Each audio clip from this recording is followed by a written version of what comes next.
1988, and All right. mostly No, that's a good point made by you.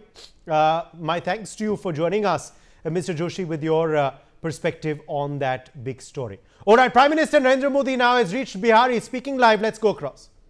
जी, यहाँ के लोकप्रिय मुख्यमंत्री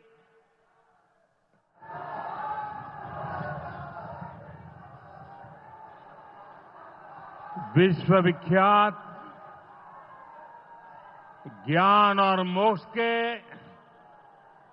पवित्र नगरी गया जी के हम प्रणाम करही।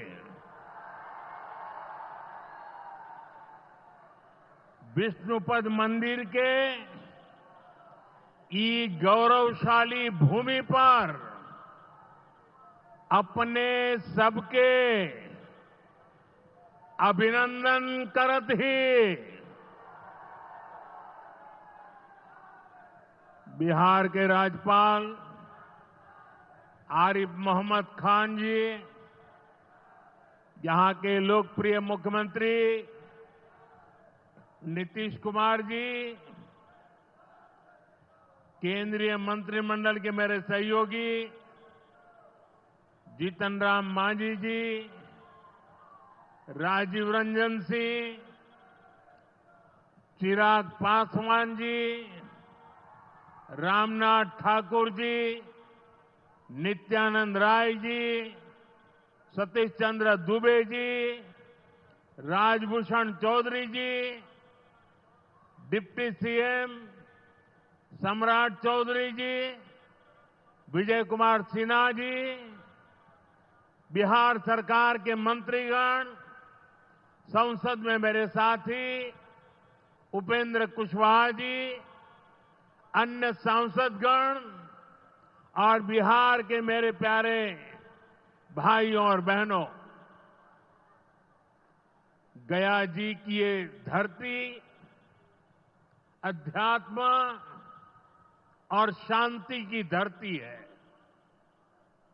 ये भगवान बुद्ध को बोध कराने वाली पावन भूमि है। गया जी की आध्यात्मिक और सांस्कृतिक विरासत बहुत प्राचीन है, बहुत समृद्ध है। यहां के लोगों की इच्छा थी कि इस नगरी को गया नहीं, गया जी कहा जाए। मैं इस निर्णय के लिए बिहार सरकार का अभिनंदन करता हूं। मुझे खुशी है कि गया जी के तेज विकास के लिए बिहार की डबल इंजन सरकार लगातार काम कर रही है। भाइयों बहनों, आज भी गया जी की पावन भूमि से एक ही दिन में 12,000 करोड़ रुपए की परियोजनाओं का लोकार्पण या शिलान्यास हुआ है। इनमें ऊर्जा, स्वास्थ्य और शहरी विकास के जुड़े कई बड़े प्रोजेक्ट्स हैं। इनसे बिहार के उद्योगों को ताकत मिलेगी और युवाओं के लिए रोजगार के नए अवसर भी बनेंगे। मैं इन परियोजनाओं के लिए बिहार के लोगों को बधाई देता हूं। बिहार में बेहतर स्वास्थ्य सुविधाओं के लिए आज यहां हॉस्पिटल और रिसर्च सेंटर का उद्घाटन भी हुआ है। अब बिहार के लोगों को कैंसर के इलाज के लिए एक और सुविधा मिल गई है। साथियों, गरीब के जीवन से मुश्किलें दूर करना महिलाओं के जीवन को आसान बनाना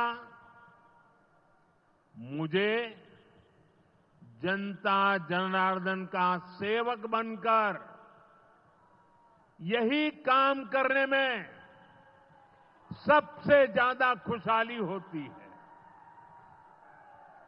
जैसे गरीब को पक्का घर देना,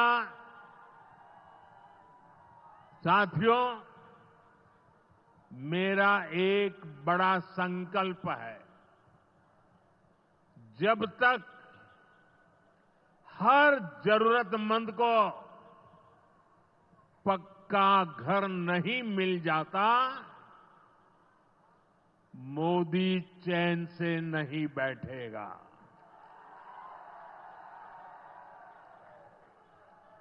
इसी सोच के साथ पिछले 11 साल में 4 करोड़ से अधिक गरीबों को पक्के घर बनाकर दे दिए गए। अकेले हमारे बिहार में 38 लाख से अधिक आवास बनाए गए। गया जिले में भी 2 लाख से अधिक परिवारों को अपना पक्का घर मिला है। और हमने सिर्फ घर यानी 4 दीवारें नहीं दी, बल्कि उन घरों के साथ गरीब को उसका स्वाभिमान दिया है। इन घरों में बिजली, पानी, शौचालय और गैस कनेक्शन की सुविधाएं दी हैं।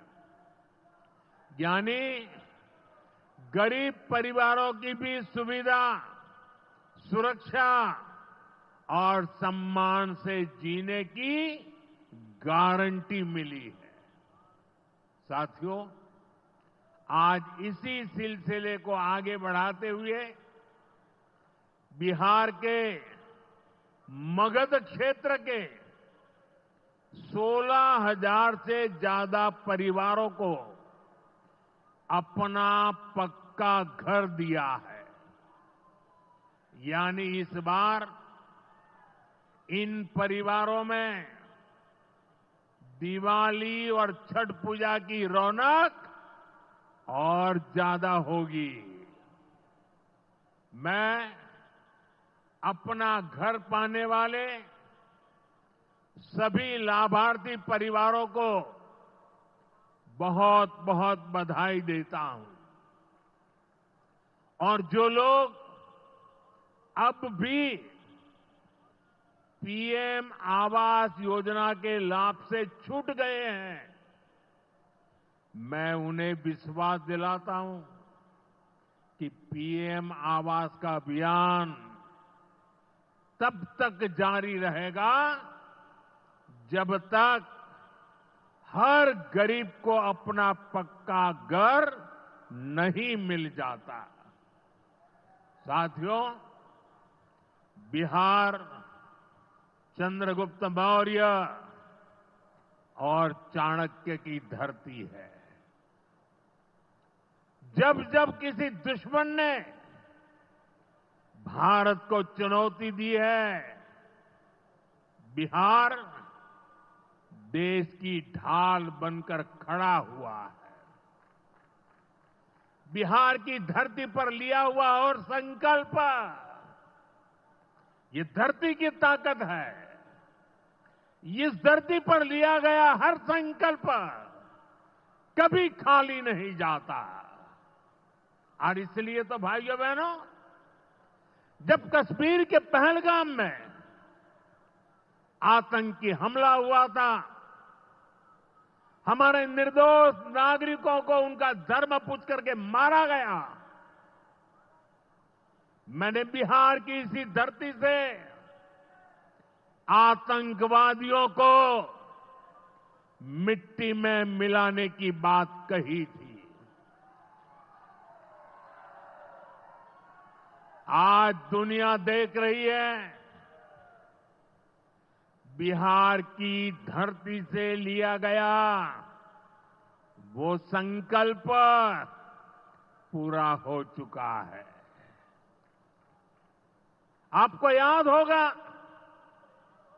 उधर से पाकिस्तान हम पर ड्रोन हमले कर रहा था, मिसाइलें दाग रहा था, और इधर भारत पाकिस्तान की मिसाइलों को हवा में तिनके की तरह बिखेर रहा था।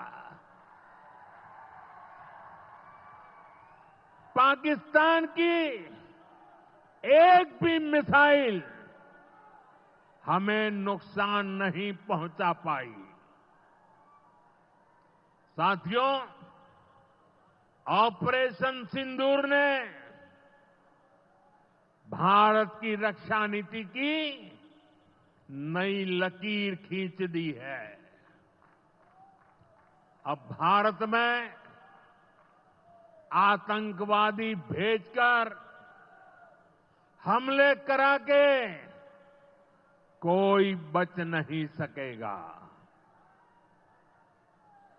आतंकवादी चाहे पाताल में क्यों न छिप जाए,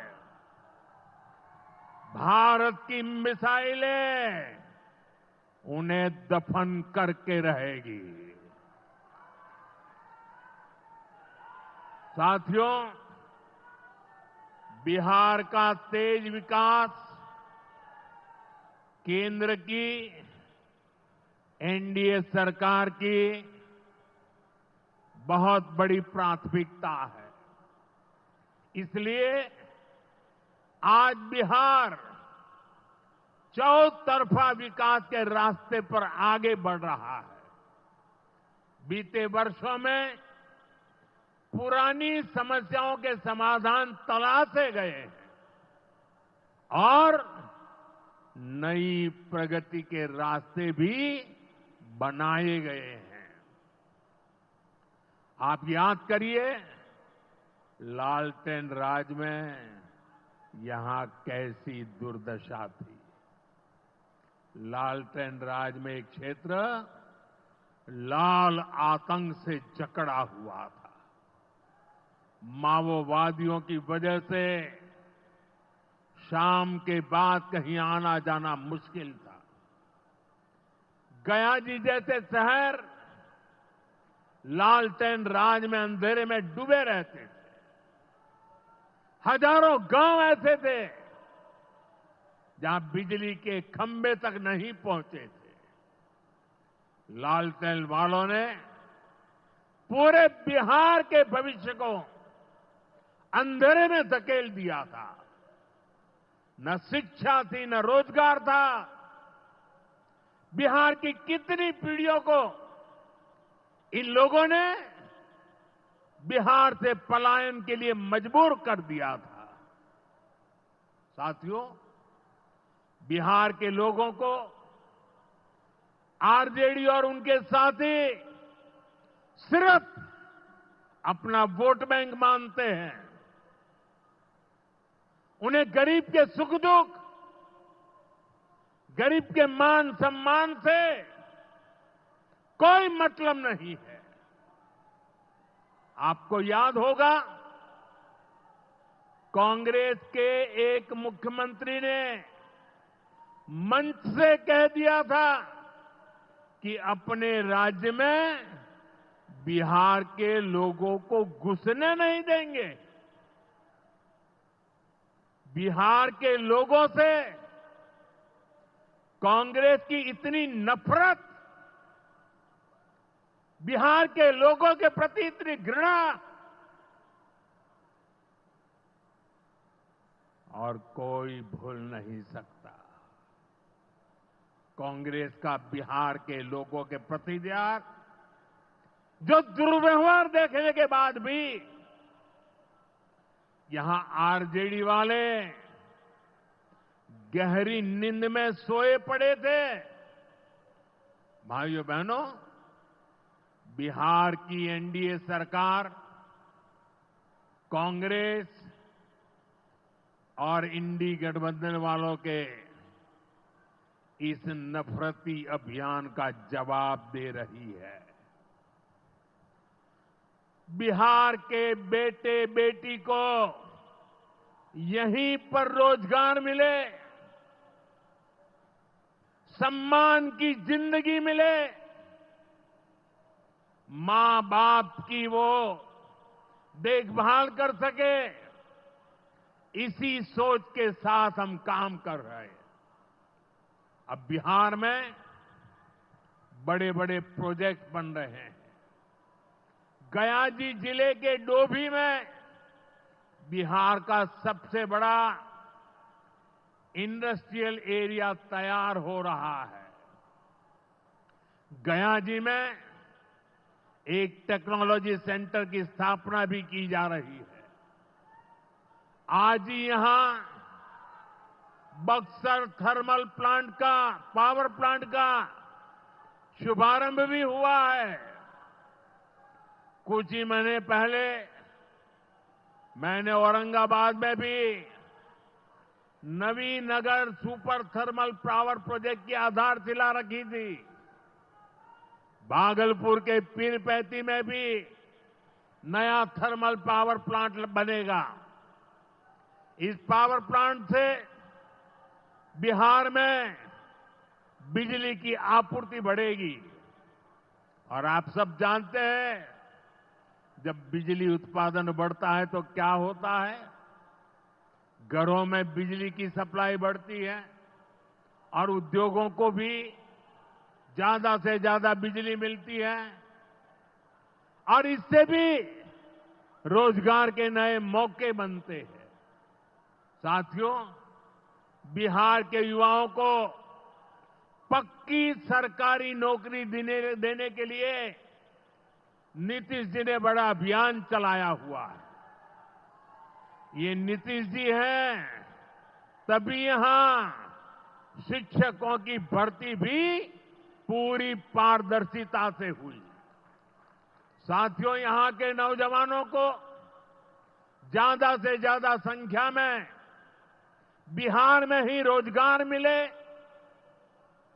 उन्हें नौकरी के लिए पलायन न करना पड़े, इसमें केंद्र सरकार की एक नई योजना से भी बहुत बड़ी मदद मिलने वाली है।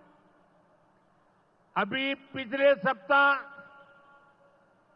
इस 15 अगस्त से ही देश भर में प्रधानमंत्री विकसित भारत रोजगार योजना लागू हुई है।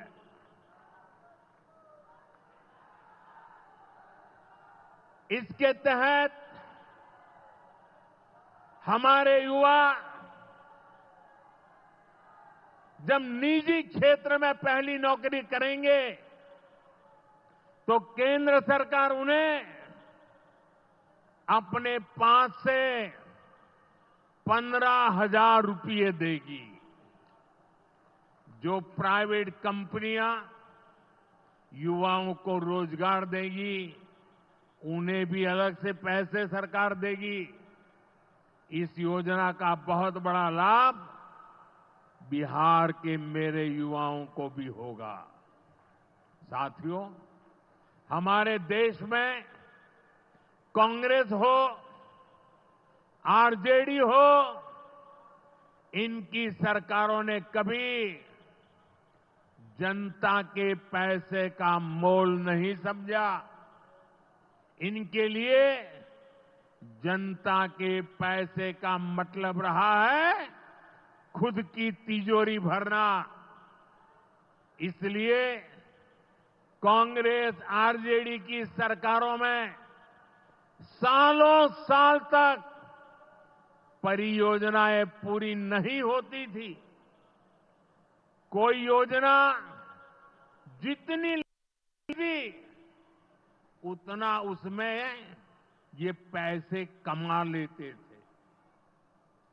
अब इस गलत सोच को भी एनडीए सरकार ने बदल दिया है।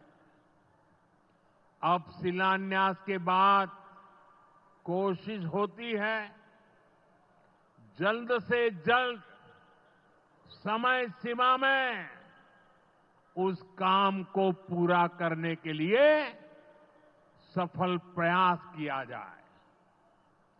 आज का एक कार्यक्रम इसका भी एक शानदार उदाहरण है।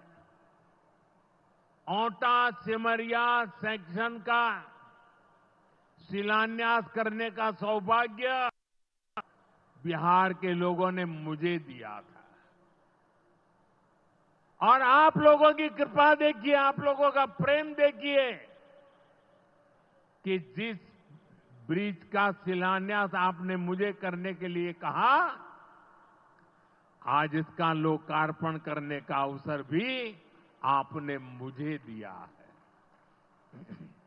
ये पुल सिर्फ सड़कों को नहीं, पूरे उत्तर और दक्षिण बिहार को जोड़ने का काम करेगा। जो भारी वाहन पहले गांधी सेतु से होकर 150 किलोमीटर का लंबा चक्कर काटते थे, अब सीधा रास्ता पाएंगे। इससे व्यापार तेज होगा, उद्योगों को ताकत मिलेगी और तीर्थयात्रियों का भी पहुंचना आसान होगा। विकास के जिन प्रोजेक्ट की नींव एनडीए सरकार में रखी जाती है, वो पूरा होकर रहेंगे, ये बात पक्की है। साथियों, एनडीए की डबल इंजन सरकार यहां रेलवे के विकास के लिए भी तेजी से काम कर रही है। अमृत भारत स्टेशन योजना के तहत गयाजी रेलवे स्टेशन को आधुनिक बनाया जा रहा है। इससे गयाजी रेलवे स्टेशन पर यात्रियों को एयरपोर्ट जैसी सुविधाएं मिलेगी। आज गया वो शहर है जहां राजधानी, जनशताब्दी और made in India Vande Bharat ट्रेनों की सुविधा उपलब्ध है। गया जी सासाराम, प्रयागराज, कानपुर होते हुए दिल्ली तक सीधा कनेक्शन बिहार के युवाओं को, यहां के किसानों को, यहां के व्यापारियों के लिए नई संभावनाएं बना रहा है। भाइयों और बहनों, आपके आशीर्वाद से, देश के अटूट भरोसे के कारण साल 2014 में प्रधानमंत्री के तौर पर शुरू हुआ मेरा सेवा काल, ये सेवा काल निरंतर जारी है। इतने वर्षों में हमारी सरकार पर भ्रष्टाचार का एक भी दाग नहीं लगा। जबकि आजादी के बाद कांग्रेस की सरकारें जो 60-65 साल तक सरकार में रही है, उनके भ्रष्टाचार की लंबी लिस्ट है। आरजेडी का भ्रष्टाचार तो बिहार का बच्चा बच्चा जानता है। मेरा साफ मानना है कि भ्रष्टाचार के विरुद्ध लड़ाई को अगर अंजाम तक पहुंचाना है तो कोई भी कार्रवाई के दायरे से बाहर नहीं होना चाहिए। आप सोचिए, आज कानून है कि अगर किसी छोटे सरकारी कर्मचारी को 50 घंटे तक हिरासत में रख दिया तो अपने आप वो सस्पेंड हो जाता है। ड्राइवर हो, छोटा क्लार्क हो, प्यून हो, उसकी जिंदगी हमेशा हमेशा के लिए तबाह हो जाती है। लेकिन अगर कोई मुख्यमंत्री है, कोई मंत्री है, कोई प्रधानमंत्री है, तो वो जेल में रह करके भी सत्ता का सुख पा सकता है। ये कैसे हो सकता है? हमने कुछ समय पहले ही देखा है कि कैसे जेल से ही फाइलों पर साइन किए जा रहे थे, जेल से ही सरकारी आदेश निकाले जा रहे थे। नेताओं का अगर यही रवैया रहेगा तो ऐसे भ्रष्टाचार के विरुद्ध लड़ाई कैसे लड़ी जा सकती है।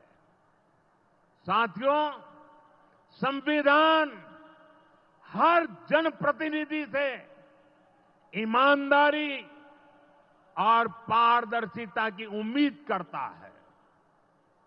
हम संविधान की मर्यादा को तार तार होते नहीं देख सकते। इसलिए एनडीए सरकार भ्रष्टाचार के खिलाफ एक ऐसा कानून लाई है जिसके दायरे में देश का प्रधानमंत्री भी है। इस कानून में मुख्यमंत्री और मंत्रियों को भी शामिल किया गया है। जब ये कानून बन जाएगा तो प्रधानमंत्री हो या मुख्यमंत्री या फिर कोई भी मंत्री, उसे गिरफ्तारी के 30 दिन के अंदर जमानत लेनी होगी और अगर जमानत नहीं मिली तो 31वें दिन उसे कुर्सी छोड़नी पड़ेगी।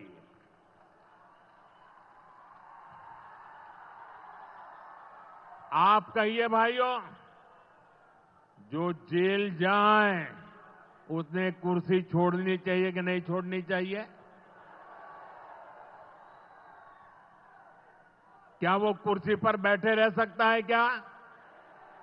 क्या वो सरकारी फाइलों पे साइन कर सकता है क्या? क्या जेल में से कोई सरकार चला सकता है क्या? और इसलिए ऐसा सख्त कानून बनाने की तरफ हम आगे बढ़ रहे हैं। लेकिन साथियों, ये आरजेडी वाले, ये कांग्रेस वाले, ये लेफ्ट वाले इस कानून का विरोध कर रहे हैं। ये बहुत गुस्से में है और कौन नहीं जानता उनको किस बात का डर है। जिसने पाप किया होता है वो अपने पाप को दूसरों से छुपाता है, लेकिन खुद को भीतर से जानता है कि क्या खेल खेला है। इन सब का भी यही हिसाब है। ये आरजेडी और कांग्रेस वाले कोई बेल पर बाहर है, कोई रेल के खेल में अदालत के चक्कर लगा रहा है, और जो जमानत पे बाहर घूम रहे हैं भी आज इस कानून का विरोध कर रहे हैं। इन्हें लगता है कि अगर जेल चले गए तो इनके सारे सपने चकनाचूर हो जाएंगे, और इसलिए सुबह शाम ये लोग मोदी को भांति भांति की गाली दे रहे हैं और इतने बौखलाए हुए हैं कि इस जनहित के कानून का विरोध कर रहे हैं। हमारे राजेंद्र बाबू बाबा साहब आंबेडकर ने कभी सोचा भी नहीं था, कभी कल्पना भी नहीं की होगी कि सत्ता के भूखे लोग भ्रष्टाचार करेंगे और जेल जाने पर भी कुर्सी से चिपके रहेंगे। लेकिन अब भ्रष्टाचारी जेल भी जाएगा और उसकी कुर्सी भी जाएगी। भारत को भ्रष्टाचार से मुक्त होने का संकल्प देश के कोटि कोटि लोगों का है। ये संकल्प सिद्ध होकर रहेगा। साथियों, मैंने लाल किले से एक और खतरे की बात की है और ये खतरा बिहार पर भी है। देश में घुसपैठियों की बढ़ती संख्या चिंता का विषय है। बिहार के सीमावर्ती जिलों में तेजी से डेमोग्राफी बदल रही है। इसलिए एनडीए सरकार ने तय किया है कि देश का भविष्य घुसपैठियों को नहीं तय करने देंगे। घुसपैठियों को बिहार के युवाओं के रोजगार नहीं छीनने देंगे। जिन सुविधाओं पर भारतीय लोगों का अधिकार है, उस पर घुसपैठियों को डाका नहीं डालने देंगे। इस खतरे से निपटने के लिए मैंने डेमोग्राफी मिशन शुरू करने की बात कही है। बहुत जल्द ये मिशन अपना काम शुरू करेगा। हम हर घुसपैठियों को देश से बाहर करके ही रहेंगे। आप मुझे बताइए, एक घुसपैठियों को निकालना चाहिए कि नहीं निकालना चाहिए? क्या ये घुसपैठिए आपका रोजगार छीनने आपको मंजूर है? एक घुसपैठिए आपकी जमीन पे कब्जा कर ले आपको मंजूर है? एक घुसपैठिए आपका हक छीन ले आपको मंजूर है? बिहार के आप सभी लोग देश के भीतर बैठे घुसपैठियों के समर्थकों से भी सावधान रहिए। जान जाइए कौन घुसपैठियों के साथ खड़ा है। कांग्रेस और आरजेडी जैसे दल बिहार के लोगों का हक छीनकर घुसपैठियों को देना चाहते हैं। तुष्टीकरण के लिए, वोट बैंक को बढ़ाने के लिए कांग्रेस आरजेडी वाले कुछ भी कर सकते हैं, कितने ही नीचे जा सकते हैं। इसलिए बिहार के लोगों को बहुत सतर्क रहना है। साथियों, हमें हमारे बिहार को कांग्रेस आरजेडी की बुरी नजर से बचाकर रखना है। बिहार के लिए ये समय बहुत अहम है। बिहार के युवाओं के सपने पूरे हो, बिहार के लोगों की आकांक्षाओं को नई उड़ान मिले, इसके लिए केंद्र सरकार और नीतीश जी के साथ हम कंधे से कंधा मिलाकर बिहार के कल्याण के लिए काम कर रहे हैं। बिहार में विकास की गति बनी रहे, इसके लिए डबल इंजन की सरकार लगातार मेहनत कर रही है। आज के विकास प्रोजेक्ट इसी दिशा में महत्वपूर्ण कदम है। मैं एक बार फिर इन परियोजनाओं के लिए बिहार को बहुत बहुत बधाई देता हूं। मेरे साथ बोलिए, भारत माता की, भारत माता की, भारत माता की। बहुत बहुत धन्यवाद।